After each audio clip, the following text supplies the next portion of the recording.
Tiyuhin na hindi sinasadyang. Nahulog ang bote ng alak sa kanyang kamay. Ngunit sa panahong ito, siya ay umasa sa kanyang maliksi ang kilos. At nahuli ang bote ng alak, at madali pang nakatayo ng walang kaproblema. Nang kanyang napagtanto, na siya ay nasa loob ng isang dojo. Kaya agad niyang pananggap na, nagmamalinis na nalasing at nahulog sa lupa. Ang eksenang ito ay nagpatawa sa mga mandirigma na humagalpak ng tawa, at tinukso siya bilang isang walang kwenta na lasinggero. Ngunit hindi nila alam na, ang kakayahan ng tiyuhin ay walang kapantay. Noon siya ay nagimbento ng diskarte na, agila na humahabol sa sisiw. Ang teknik na ito ay may nakakagulat na lakas, at tinulungan siyang magtagumpay, na makuha ang posisyon bilang pinuno ng martial arts. Ngunit hindi inaasahan ng siya ay nagpasya, na ipaalam ang magandang balita sa kanyang pamilya, ay napagtanto niyang ang buong pamilya, na may 20 tao ay brutal na pinatay. Ngunit ang kanyang ama na naghihingalo, ay ayaw talagang ibulgar ang salarin, kundi pinayuhan siya na magtago at magbagong buhay. Dapat talagang mapanatili ang huling pag-asa ng pamilyang Joe. Ang panahon ay mabilis na lumipas. 10 taon ay parang isang iglap. Ang tiyuhin ay naging pangalawang asawa ng Chen family's martial arts school. Sa mga nakaraang taon, ang tiyuhin ay patuloy na nagkunwaring walang kaalaman sa sining ng laban. Bilang resulta, sa mata ng marami, siya ay naging abusado sa pamilya, at isang duwag, at madalas pang sinadyang makahanap ng gulo, at sinubukan pang itaboy siya mula sa pamilyang Chen. Ngunit sa oras na ito, may nagpunta upang hamanin siya. Chinsong, anong dahilan ng iyong pagdating? Para makipaglaban sa aming paaralan. Siya ay mula sa martial arts school ng pamilya Chin. Bakit palagi tayong pinapahirapan? Ngayon, nagpunta ka pa upang hamanin kami. Talaga bang sobrang inaabuso mo kami? Ang taong ito ay ang binata ng pamilyang Chin. Palagi siyang may balak na sakupin ang ambisyon sa martial arts school ng pamilyang Chen. At ayon sa tuntunin ng mga mandirigma, kung siya ay makakapanalo sa loob ng isang sticks ng insenso, laban sa lahat ng tao ng martial arts school ng pamilyang Chen.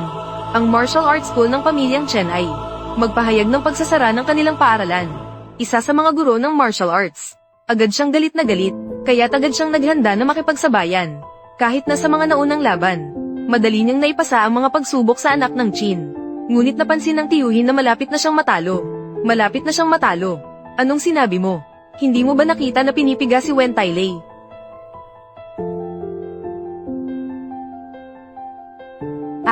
Talaga namang hindi nagkamali ang kutob ng tiyuhin. Sa wakas, natalo ang guro ng Chen Family Martial Arts. Natalo sa laban. Habang nakikita ng lahat, ang lakas ng anak ng Chin. Walang naglakas loob na maliitin siya. Susunod na ay ang mataas ang reputasyon na nakatatandang kapatid na lalabas. Lahat ay naniniwala na tiyak na mananalo siya.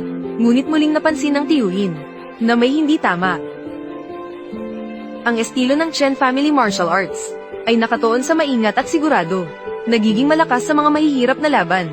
Maaaring masabing may kalamangan na sa simula. Sayang at naudyok si Chen Jilong ni Chinsong, na nagdulot ng pagkabahala. Ang mga pagkakamali sa kanyang dalaw ay labis. Sa ganitong paraan, sa pinakamataas na 50 suntok ay matatalo ka na, kuya. Ha. Sa ganitong kakarampot na kasanayan, nang ahas pang lumabas at magpakahiya, nakikita ko ang inyong pamilya, Chen. Talagang tila bumabagsak ang lahi nyo. Mas mabuting magsara na kayo at magpahinga, para hindi kayo pagtawanan ng iba.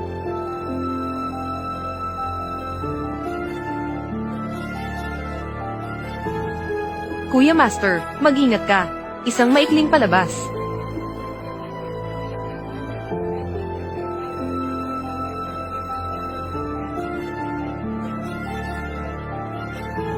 Chen Jirong, nakaisip ka pa talagang magpadala ng tao para mag-atake. Kung hindi mo ako kayang talunin, aminin mo na lang. Huwag kang basta-basta mangbintang dito. Ang aming Chen Martial Arts School ay palaging tapat at marangal. Kung hindi ka naniniwala, lumaban ka muli. Wala nang maraming oras. Kapag talo ka, umalis ka ng kasing layo ng maaari.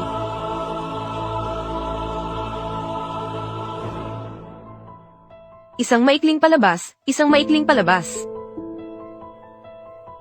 Ito ang lihim ng bansa ng mga Hapon. Paano siya magiging ganito sa mga taga-iba't ibang dako? Ha. Chen Jirong. Basta't isasara mo ang Chen Martial Arts School. Puntahan mo ang Chin Martial Arts School ko. At magsilbing aso sa harap ng pintuan. Pakakawalan ko ang braso na ito. Ano ngayon? Mangarap ka na lang. Kung may lakas ka, pakawalan mo ako. Maglalaban tayo ng 300 rounds muli. Tiyak na ipapaalam ko sa iyo. Ang lakas ng aking Chen family's martial arts. Napakatigas ng ulo.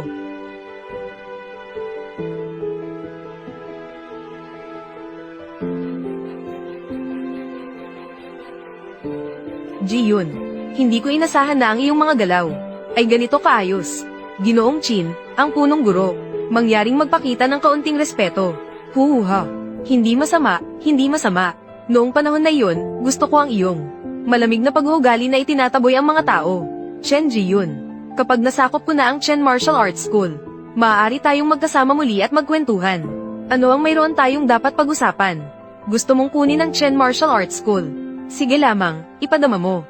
Chen Ji-yun, akala mo talaga ay mahalaga ka, ano? Akala mo ikaw pa rin yung henyo sa martial arts. Nagasawa at nagkaanak, nag-wasting ng 10 taon. Gaano na lang ang natira sa iyong lakas? Sa nakaraan, nang tayo ay may kasunduan sa kasal. Ngayon, ibigay mo sa akin. Lumuhad. Tawagin mo akong amo. Nangako ako na hindi ko kayo sasaktan.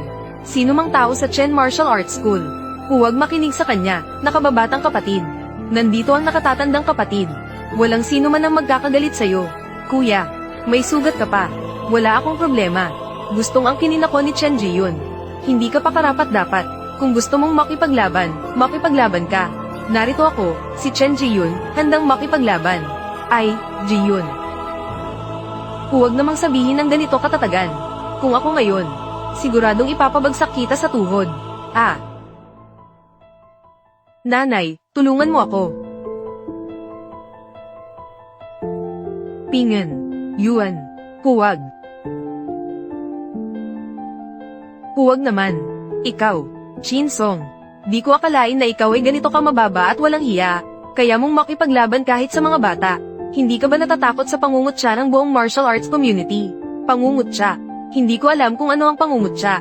Ang alam ko lang, ang tagumpay ay may karapatan. Huwag.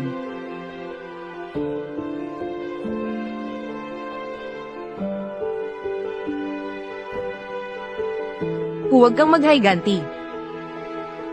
Nangako sa ama. Mabuhay ng maayos. Magtago. Panatilihin ang pamilya Joe. Huli na. Pagsamba. Mula ngayon, wala nang Joe Botong sa mundong ito. Chin Song.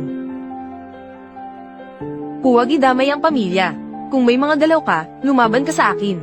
Bitawan mo ang aking pamangkin. Gusto mo bang pakawalan ko sila? Pwede rin. Ipagkalpor mo ako. Nasa panaginip ka. Chin Song, punong guro ng Chin. Pakiusap, please. Ang bata ay napakabata pa. Pakiusap, pahalagahan mo ito. Pakiusap na. Ganyan ka tinuruan ng ama mo na humingi ng tulong. Lumuhad ka. Lumuhad ako. Lumuhad ako. Ikalawang kapatid na babae. Ikalawang ginoo.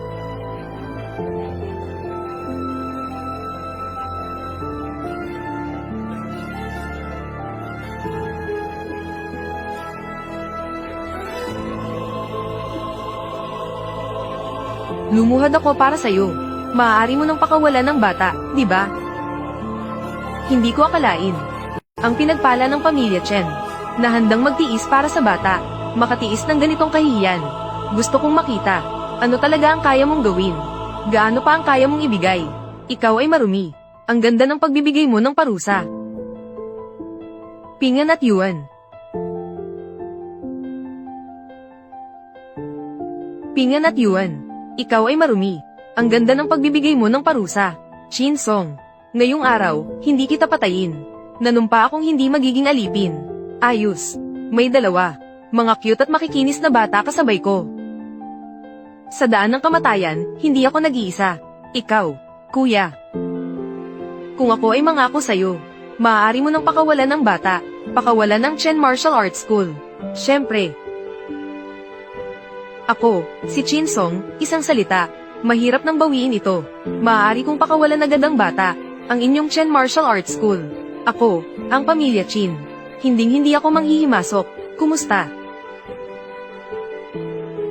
Mabuti. Ako si Chen Ji-yun. Nais kong maging ali lang kay Chin Gongzi. Bilang alipin. Bilang katulong. Haha. Mabuti, mabuti, mabuti. Ikalawang nakababatang kapatid. Ikalawang prinsesa. Ji-yun. Kailangan mong bitawan muna ang aking mga anak. Ayos ba? Nanay, Pingan at Yuan. Narito ang mama. Narito ang nanay.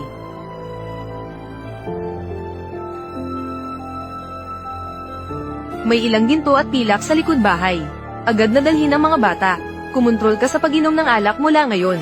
Alagaan mo sila ng mabuti. Hindi pwede. Hindi ako makalis. HMPH. Anong silbi mo kung mananatili ka? Si Chinsong ay walang salita. Maliwanag na pinagtatawanan tayo. Pingan at Yuan. Hindi man, may kalahating dugo kami ng Chen pamilya. Kung paano man, kung palalakihin mo sila ng maayos, may tuturing na makabawi ka sa aming Chen pamilya. Makabawi ka sa aking kapatid na babae. Tayo na.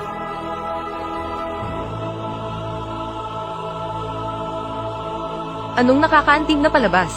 Sayang, sawa na ako. Sayang ngayon. Lahat ng tao sa Chen Martial Arts School. Lahat sila ay mamamatay. Papatayin ko kayong lahat. Ji-yun, hindi ka pa ba alis? Ikalawang nakababatang kapatid.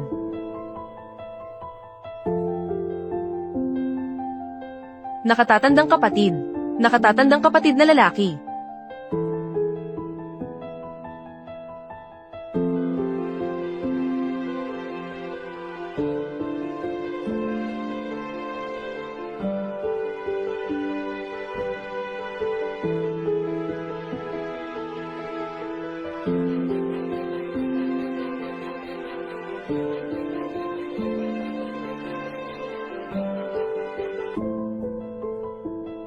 Nakansela ang kasal, di ba? Mag-asawa ng isang walang silbi. Naghihiya ka ba sa akin? May lakas ka pang makipaglaban sa akin. Ah. Bilisan mo. Ji-yun. Bilisan mo. Itay, tulungan mo si nanay. Tumuloy ka na. Bilisan mo.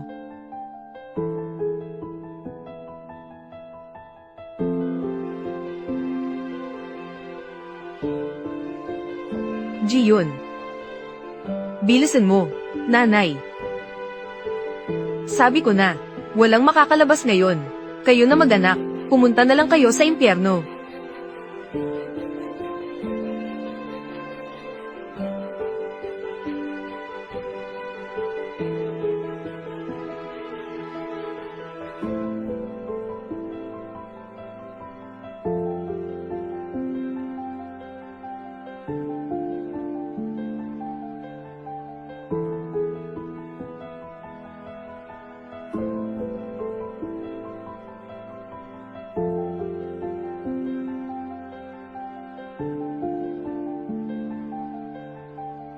Hindi mo maaaring lokohin ang aking asawa.